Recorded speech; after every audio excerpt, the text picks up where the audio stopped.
Civil सेवा की तैयारी करने वाले किसी भी छात्र के मन में जो सबसे पहला सपना होता है वो निश्चित तौर पे ये होता है कि मुझे जो ये एग्ज़ाम है, जो परीक्षा है उसे निकालना है, उसे निकाल कर एसडीएम, डीवाईएसपी जैसे पद जो है वो मुझे हासिल करना है। और उसके साथ एक और सपना ये भी होता है जो भी अपने फर्स्ट अटेम्प्ट में होते हैं या हर एक एस्पिरेंट जब वो तैयारी स्टार्ट करता है तो ये ज़रूर सोचता है कि मुझे अपने पहले प्रयास में बेसिकली इस एग्ज़ाम को यहाँ पर क्लियर करना है। तो आज की इस वीडियो में हम बात करेंगे डूज़ एंड डोंट्स के बारे में कि अगर आप फर्स्ट अटेम्प्ट में चाहते हैं कि आप यूपीपीसीएस की परीक्षा को क्रैक करें तो उसके लिए आपको किन-किन चीज़ों के ऊपर फोकस करना है, क्या करना है, क्या नहीं करना है। स्वागत है आप सभी लोगों का एमके यादव यूपीपीसीएस में एंड मैं अमन वर्मा एक बार फिर आप सभी लोगों के सामने प्रस्तुत हूँ।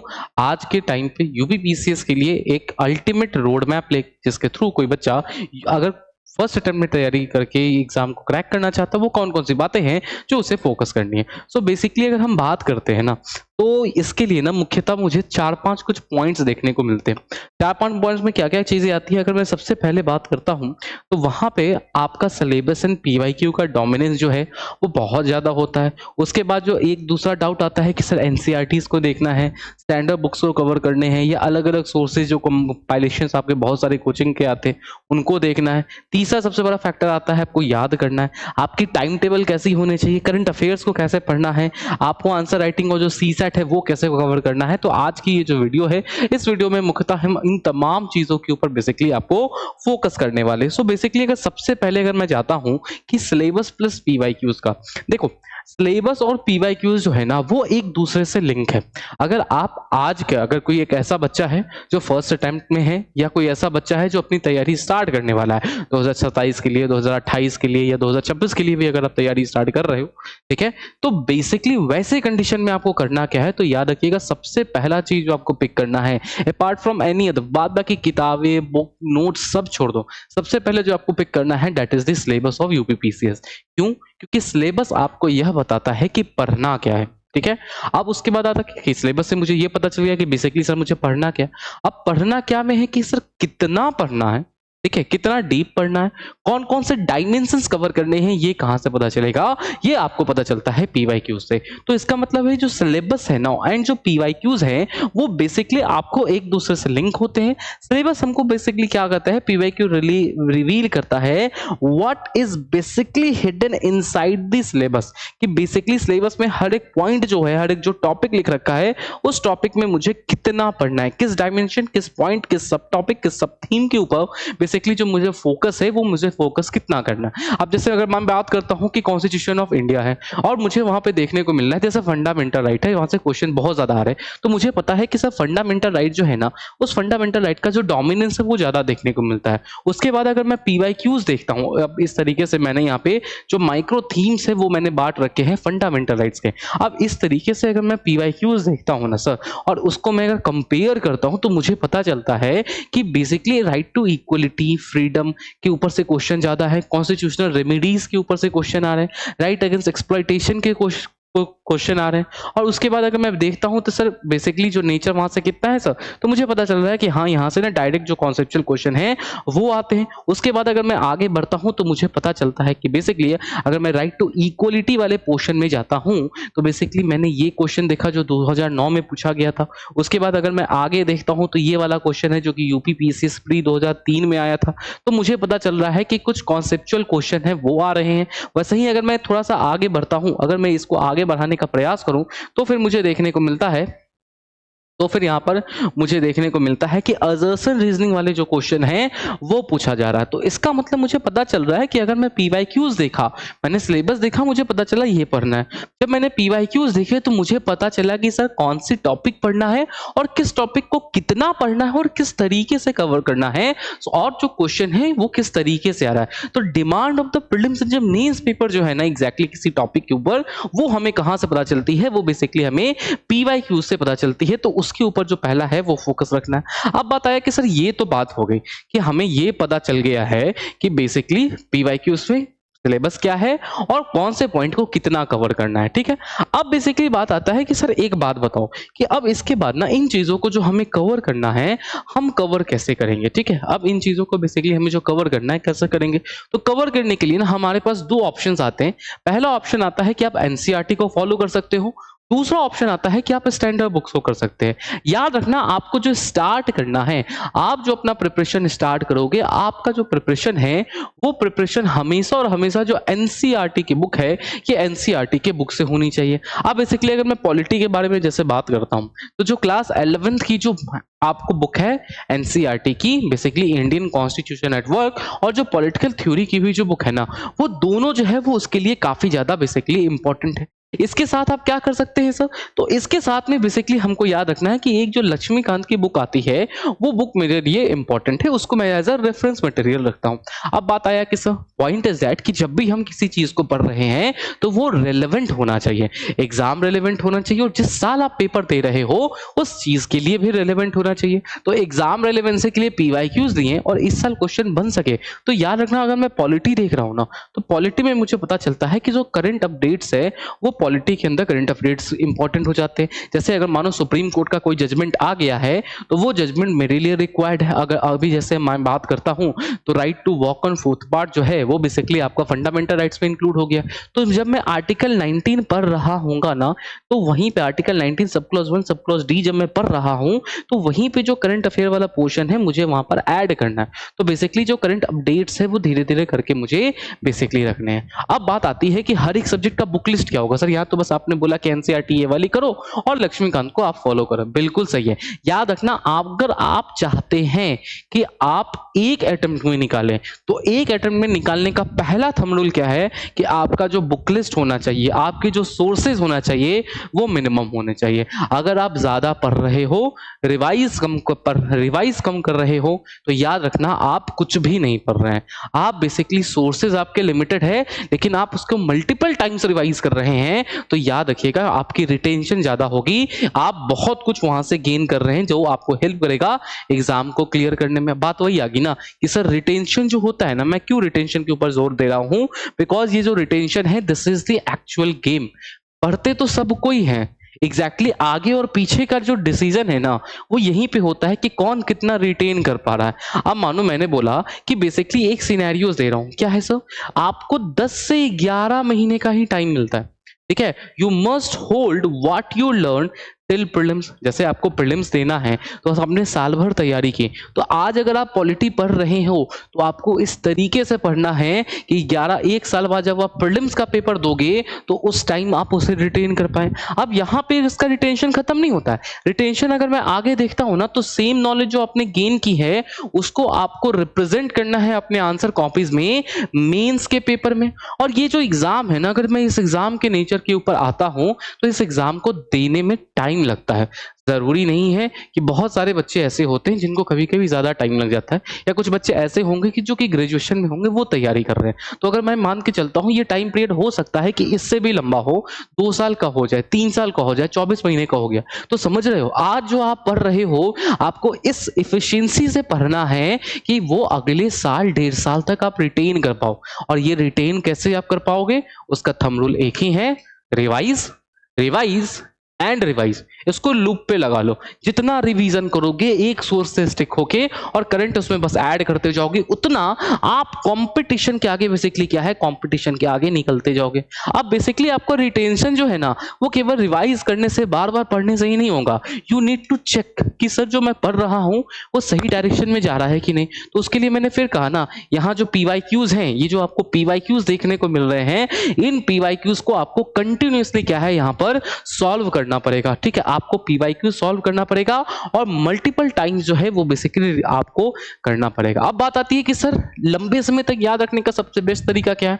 बेस्ट तरीका मैं बताता हूं, आपने पढ़ा ना, पढ़ लिया, अब उसके बाद कॉपी बंद करो, ठीक है। 5 मिनट का गैप ले लो, उसके बाद 5-10 मिनट के गैप के बाद एक पन्ना निकालो, एक ब्लैंक पेज निकालो, और उस पेज के ऊपर आपने जो भी पढ़ा है आपको लिखना है। ये एक वो थंब रूल होता है जो हम बचपन में यूज करते थे, इसे कहते हैं लिख लिख कर याद करना। आप जितना लिख लिख कर याद करोगे, ये आपके एक्टिव मेमोरी में उतना फिल होता चला जाएगा, और ये आपको उतने लंबे समय तक रिटेन करने में हेल्पफुल रहता है। और मैंने बोला ना, ये गेम किसका है, ज्यादा पढ़ने का नहीं है, ये गेम है ज्यादा रिटेंशन का। जिसका रिटेंशन ज्यादा होगा वो उतना ज्यादा अच्छा यहाँ पर बेसिकली आपको परफॉर्म करेगा। अगर मैं बात करता हूं तो बेसिकली मैंने यहाँ पे डाला है, ये वही ही टॉपर्स हैं, इनमें कुछ खास नहीं है। यूपीपीसीएस 2024 में ये वो बच्चे हैं जो हमारे कोर्स से पढ़कर सफल हुए हैं, और ये वो बच्चे हैं जो भी आप ही की तरह एस्पिरेंट थे और यहाँ से यह आगे बढ़े। क्या है सर? पिछला बहुत सारे की अगर आप जर्नी को देखोगे तो इन सभी के जर्नी में एक चीज कॉमन आती है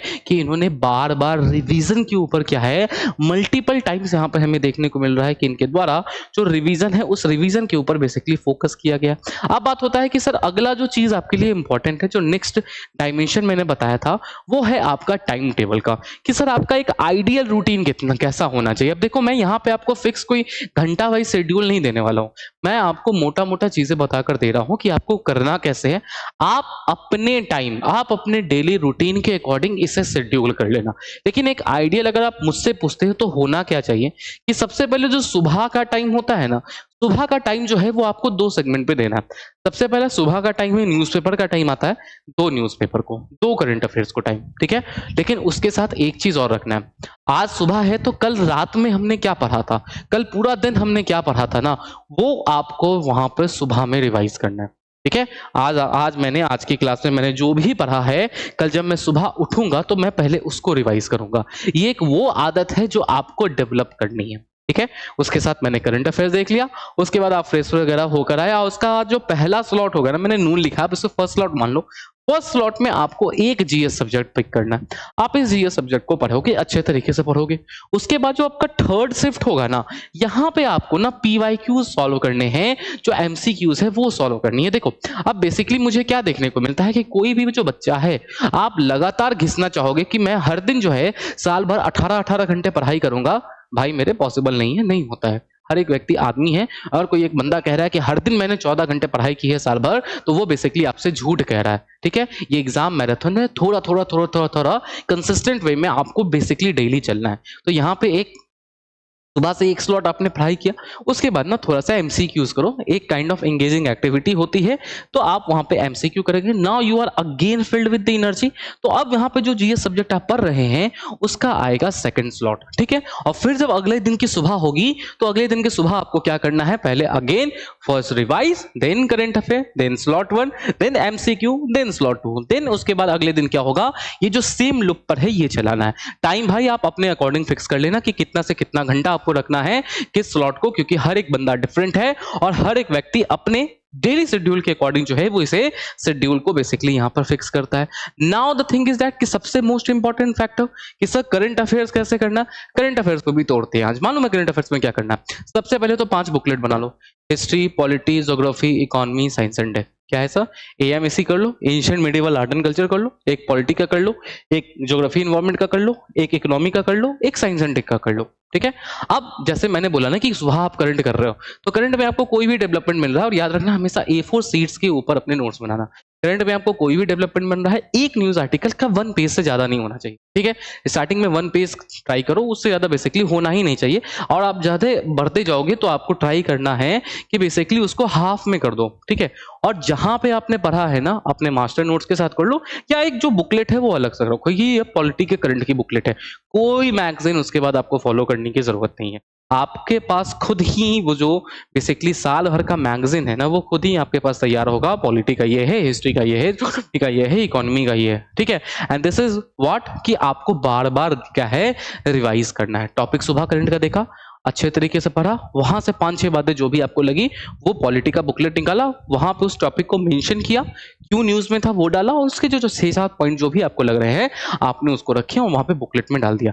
ये वो चीज है जो कि बेसिकली यहाँ पे करना है। लेकिन याद रखना भाई मेरे, करंट अफेयर जो फर्स्ट अटेम्प्टर्स हैं उनके लिए बता रहा हूँ कि एक चीज इंपॉर्टेंट है, स्टार्टिंग में ना करंट अफेयर याद रखिएगा, आपको ना करंट अफेयर जो होता है ना, ये करंट अफेयर हमेशा स्टैटिक के साथ लिंक होता है। जो आपके एग्जाम के लिए इंपॉर्टेंट है ना, वो बेसिकली करंट अफेयर्स और उसका बैकवर्ड लिंकेज इंपॉर्टेंट होता है। और उसके लिए इंपॉर्टेंट है कि आप चीजों को समझ सके, उसके बैकवर्ड लिंकेज को समझ सकें। उसके लिए जो हिस्ट्री, ज्योग्राफी और बेसिकली मैं जो पॉलिटी, हिस्ट्री एंड ज्योग्राफी या इकोनॉमी जो होते हैं ना, या हिस्ट्री को अगर छोड़ भी देते तो इकोनॉमिक, ज्योग्राफी हो गया, साथ में पॉलिटी हो गया, और जो इकोनॉमी हो गया, ये वो जो 3 सब्जेक्ट्स हैं, तो ये आपके कवर होने चाहिए, ठीक है। तो अकॉर्डिंगली ही क्या करें, तो स्टैटिक के ऊपर स्टार्टिंग अगर आप बिल्कुल प्रिपरेशन स्टार्ट कर रहे हैं तो बेसिकली आप जो बेसिकली आप बात करते हैं जो कंपाइलेशन वगैरह आपको कहीं के भी मिल जाते हैं, आप उसको वॉच कर सकते हैं, आप उसको देख सकते हैं और साथ ही साथ आपको स्टैटिक के ऊपर फोकस ज़्यादा रखना है। धीरे-धीरे जैसे स्टैटिक आपका थोड़ा कवर होने लगा, धीरे-धीरे क्या है कि आपको हर दिन जो है वो 45 मिनट जो है, 1 घंटा जो है वो करंट अफेयर्स के साथ यहाँ पे गुज़ारना ही है। व्हाई? बिकॉज़ यूपी के अंदर जो करंट अफेयर्स है, उसका जो डोमिनेंस है, वो हमें काफ़ी ज़्यादा देखने को मिलता है। अब बात आती है कि सर मेंस आंसर राइटिंग का। सबसे पहले बात थोड़ा-सा कर लेते हैं ना सीसैट के बारे में, ठीक है? सीसैट के बारे में बात करते हैं थोड़ा-सा। सीसैट अगर आपका वीक है, तो एक टॉपिक के ऊपर याद रखना, आप इसे बेसिकली अगर आपका सीसैट वीक है, तो सबसे पहले क्या करो, फिर प्रीवियस ईयर को पेपर्स निकालो। प्रीवियस ईयर पेपर आपको ये बता देगा कि बेसिकली क्या पढ़ना है, कहाँ तक ले जाकर पढ़ना है, ठीक है? उसके बाद बेसिकली आप क्या करें कि एक वीक में ना आप एक टॉपिक पिक करो, ठीक है? एक वीक में बेसिकली आप एक टॉपिक पिक करो और उस एक टॉपिक को एक हफ्ते के अंदर बेसिकली आपको क्या करना है, कंप्लीट करना है। डूएबल है अगर आप इतना सीसैट में कर रहे हैं ना, तो यूपीपीसीएस में सीसैट के लिए ज़्यादा नहीं सोचिए, ये जो सीसैट है वो बेसिकली आपका क्लियर हो जाएगा।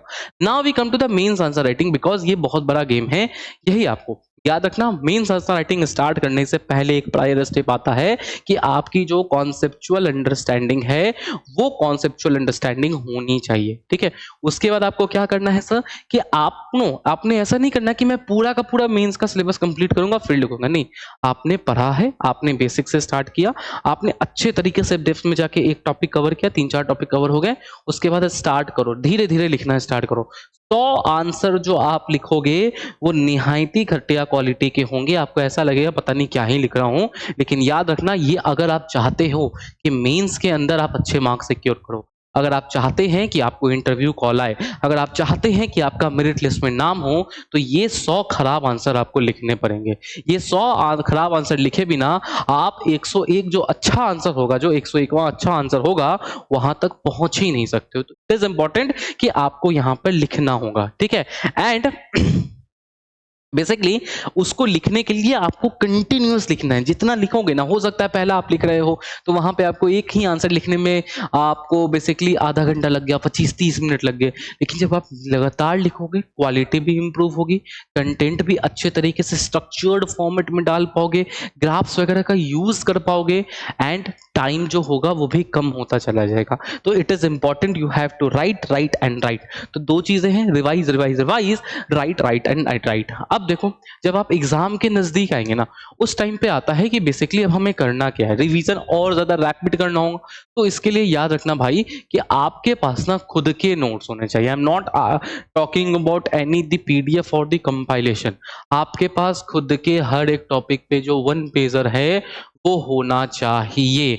आपके नोट्स ऐसे होने चाहिए जो आप ही को समझ में आ रहा है, उसमें फ्लो चार्ट्स होने चाहिए, उनमें इंटरकनेक्टिविटी होनी चाहिए, उसमें अगर पॉलिटी के बारे में बात करता हूं तो ट्राइंगल होने चाहिए, रेक्टेंगल्स होने चाहिए, जहां से आपको ये पता चल रहा है कि बेसिकली कैसे कैसे कहां पे क्या जो रहा है, ठीक है? अगर ये है आपके पास अपने खुद के हैंड रिटन नोट्स हैं, 1 पेजर नोट्स है, आपने शॉर्ट नोट्स बना रखे हैं, तो आप उसका मल्टीपल टाइम रिवीजन कर सकते हो। और यहां याद रखना वहीं से जो मैक्सिमम नंबर ऑफ क्वेश्चन होंगे वो बेसिकली वहीं से मैक्सिमम नंबर ऑफ क्वेश्चन भी आपके कन्वर्ट होंगे। अगर आपने इन बातों का ख्याल रखना, इतनी सारी चीजें जो हैं वो बेसिकली अगर आपने कर ली, तो याद रखिएगा जो प्रीलिम्स का पेपर है वो आपका क्लियर हो जाएगा। तो ऐसा नहीं है कुछ रॉकेट साइंस है, एक ही चीज है, number 1 syllabus, number 2 PYQ, number 3 आपके जो सोर्स है वो लिमिटेड होने चाहिए, number 4 you have to revise because game जो है वो रिटेंशन का है, नंबर 5 जो है वो मुझे देखने को मिलता है कि आपको आंसर राइटिंग पे फोकस करना है, और जो 1 पेजर नोट्स हैं ये 1 पेजर नोट्स बनाने हैं। कुल 5-6 चीजें हैं, पिलर्स हैं, वो मैंने आपको बताए हैं।